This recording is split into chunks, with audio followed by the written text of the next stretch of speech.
യോഹന്നാൻ്റെ സുവിശേഷം അധ്യായം 8 ചോദ്യങ്ങളാണ് പങ്കുവയ്ക്കപ്പെടുക. യോഹന്നാൻ അധ്യായം 8 ആകെ എത്ര വാക്യങ്ങൾ? 59. യോഹന്നാൻ്റെ സുവിശേഷം അധ്യായം 8 ഒന്നാമത്തെ തലക്കെട്ട് പിടിക്കപ്പെട്ട വ്യഭിചാരിണി. യോഹന്നാൻ്റെ സുവിശേഷം 8:1 യേശു എവിടെ പോയി എന്നാണ് പറഞ്ഞിരിക്കുന്നത്? ഒലിവുമലയിലേക്ക്. ഒലിവുമലയിലേക്ക് പോയ യേശു അതിരാവിലെ എവിടേക്ക് വന്നു? ദേവാലയത്തിലേക്ക്. വ്യഭിചാരത്തിൽ പിടിക്കപ്പെട്ട ഒരു സ്ത്രീയെ ആരെല്ലാം ചേർന്നാണ് യേശുവിൻ്റെ അടുക്കൽ കൊണ്ടുവന്നത്? നിയമജ്ഞരും ഫരിസേയരും കൂടെ. ഗുരു, ഈ സ്ത്രീ വ്യഭിചാരത്തിൽ പിടിക്കപ്പെട്ടവളാണ്. ആരോട് പറഞ്ഞു? നിയമജ്ഞരും ഫരിസേയരും യേശുവിനോട്. ഇങ്ങനെയുള്ളവരെ കല്ലെറിയണമെന്നാണ് മോശ നിയമത്തിൽ കൽപ്പിച്ചിരിക്കുന്നത്. എങ്ങനെയുള്ളവരെ? വ്യഭിചാരത്തിൽ പിടിക്കപ്പെടുന്നവരെ. വ്യഭിചാരത്തിൽ പിടിക്കപ്പെടുന്നവരെ കല്ലെറിയണമെന്ന് നിയമത്തിൽ കൽപ്പിച്ചിരിക്കുന്നത് ആര്? മോശ. ആര് ആദ്യം അവളെ കല്ലെറിയട്ടെ എന്നാണ് യേശു പറഞ്ഞത്? നിങ്ങളിൽ പാപം ഇല്ലാത്തവൻ. യേശു നിവർന്ന് വ്യഭിചാരത്തിൽ പിടിക്കപ്പെട്ട സ്ത്രീയോട് എത്ര ചോദ്യങ്ങളാണ് ചോദിച്ചത്? 2. യോഹന്നാൻ അധ്യായം 8 രണ്ടാമത്തെ തലക്കെട്ട് യേശു ലോകത്തിൻ്റെ പ്രകാശം. യോഹന്നാൻ 8:12 പ്രകാരം ആര് അന്ധകാരത്തിൽ നടക്കുകയില്ല എന്നാണ് യേശു പറയുന്നത്? എന്നെ അനുഗമിക്കുന്നവൻ. യേശുവിനെ അനുഗമിക്കുന്നവന് എന്തിൻ്റെ പ്രകാശമുണ്ടായിരിക്കും? ജീവൻ്റെ പ്രകാശം. നീ തന്നെ നിനക്ക് സാക്ഷ്യം നൽകുന്നുവെന്ന് ആരാണ് യേശുവിനോട് പറഞ്ഞത്? ഫരിസേയർ. നീ തന്നെ നിനക്ക് സാക്ഷ്യം നൽകുന്നു, അതിനാൽ നിന്റെ സാക്ഷ്യം എന്തല്ല എന്നാണ് ഫരിസേയർ പറഞ്ഞത്? സത്യമല്ല. ആര് എനിക്ക് സാക്ഷ്യം നൽകിയാലും എൻ്റെ സാക്ഷ്യം സത്യമാണ് എന്നാണ് യേശു പറയുന്നത്? ഞാൻ തന്നെ. നിങ്ങളുടെ വിധി എപ്രകാരമാണ് എന്നാണ് യേശു ഫരിസേയരോട് പറയുന്നത്? മാനുഷികമാണ്. ഞാൻ വിധിക്കുന്നെങ്കിൽ തന്നെ എൻ്റെ വിധി സത്യമാണ് എന്ന് യേശു പറയാൻ കാരണമെന്ത്? ഞാൻ തനിച്ചല്ല, എന്നെ അയച്ച പിതാവും എന്നോടുകൂടിയുണ്ട്. ഞാനും എന്നെ അയച്ച പിതാവും എന്നെക്കുറിച്ച് സാക്ഷ്യം നൽകുന്നു എന്ന് യേശു പറഞ്ഞപ്പോൾ അവർ എന്താണ് ചോദിച്ചത്? നിന്റെ പിതാവ് എവിടെയാണ്? നിങ്ങൾ എന്നെ ആകട്ടെ എൻ്റെ പിതാവിനെ ആകട്ടെ അറിയുന്നില്ല. ആര് ആരോട് പറഞ്ഞു? യേശു ഫരിസേയരോട്.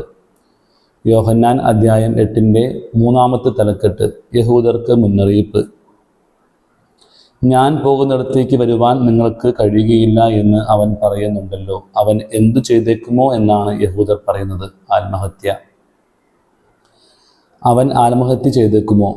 ആരെക്കുറിച്ച് പറഞ്ഞു? യഹൂദർ യേശുവിനെ കുറിച്ച്. നിങ്ങൾ താഴെ നിന്നുള്ളവരാണ് എന്ന് യേശു ആരോടാണ് പറയുന്നത്? യഹൂദരോട്.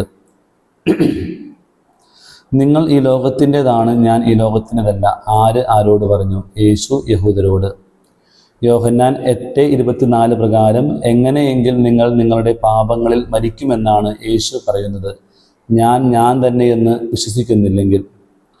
എന്നെ അയച്ചവൻ്റെ അധരത്തിൽ നിന്ന് കേട്ടത് ഞാൻ എന്തു ചെയ്യുന്നു എന്നാണ് യേശു പറയുന്നത്? ലോകത്തോട് പറയുന്നു. പിതാവിനെക്കുറിച്ചാണ് അവൻ തങ്ങളോട് സംസാരിച്ചതെന്ന് അവർ മനസ്സിലാക്കിയില്ല. യഹൂദർ.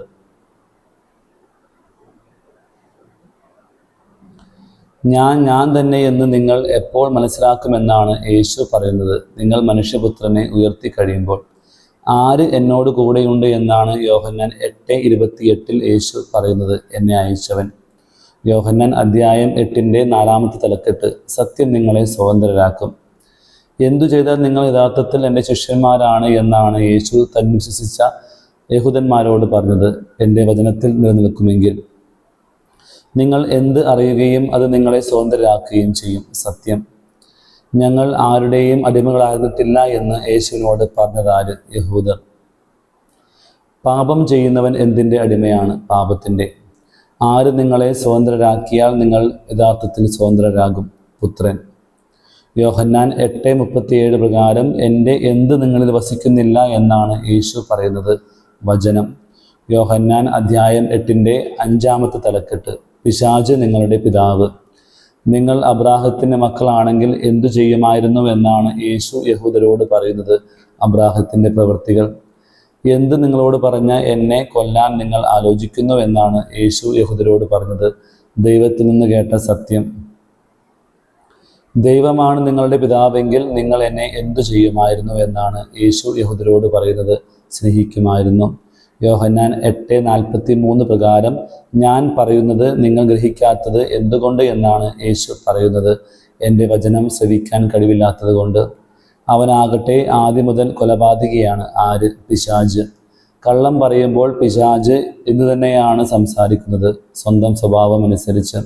നുണയനും നുണയുടെ പിതാവുമാര്? പിശാച്. സത്യം പറയുന്നത് കൊണ്ട് നിങ്ങൾ എന്നെ എന്തു ചെയ്യുന്നില്ല എന്നാണ് യേശു യഹൂദരോട് പറയുന്നത്. വിശ്വസിക്കുന്നില്ല. നിങ്ങൾ ദൈവത്തിൽ നിന്ന് ഉള്ളവരല്ലാത്തത് കൊണ്ട് എന്തു ചെയ്യുന്നില്ല? ദൈവത്തിൻ്റെ വാക്ക് ശ്രവിക്കുന്നില്ല. യോഹന്നാൻ 8:6 തലക്കെട്ട് അബ്രാഹത്തിന് മുമ്പ് ഞാനുണ്ട്. യോഹന്നാൻ 8:49 പ്രകാരം ഞാൻ ആരെ ബഹുമാനിക്കുന്നു എന്നാണ് യേശു പറയുന്നത്? എൻ്റെ പിതാവിനെ. ഞാൻ എന്നെ തന്നെ മഹത്വപ്പെടുത്തിയാൽ എൻ്റെ മഹത്വത്തിന് എന്തില്ല എന്നാണ് യേശു പറയുന്നത്? വിലയില്ല. ഞാൻ ദൈവത്തെ അറിയുകയും അവിടുത്തെ എന്ത് പാലിക്കുകയും ചെയ്യുന്നുവെന്നാണ് യേശു പറയുന്നത്? വചനം. എന്ത് പ്രതീക്ഷയിൽ നിങ്ങളുടെ പിതാവായ അബ്രാഹാം ആനന്ദിച്ചുവെന്നാണ് യേശു പറയുന്നത്? എൻ്റെ ദിവസം കാണാം എന്ന പ്രതീക്ഷയിൽ. നിനക്ക് ഇനിയും 50 വയസ്സായിട്ടില്ല എന്ന് പറഞ്ഞ ശേഷം യഹൂദർ യേശുവിനോട് എന്താണ് ചോദിക്കുന്നത്? എന്നിട്ടും നീ അബ്രാഹത്തെ കണ്ടുവെന്നോ? അബ്രാഹാം ഉണ്ടാകുന്നതിന് മുൻപ് ഞാനുണ്ട് എന്ന് യേശു പറഞ്ഞപ്പോൾ അവർ എന്തു ചെയ്തു? അവനെ എറിയാൻ കല്ലുകൾ എടുത്തു. യേശുവിനെ എറിയാൻ കല്ലുകൾ എടുത്തത് ആര്? യഹൂദർ. യേശു അവരിൽ നിന്ന് മറിഞ്ഞ് ദേവാലയത്തിൽ നിന്ന് പുറത്തു പോയത് എപ്പോൾ? അവർ അവനെ എറിയാൻ കല്ലുകൾ എടുത്തപ്പോൾ.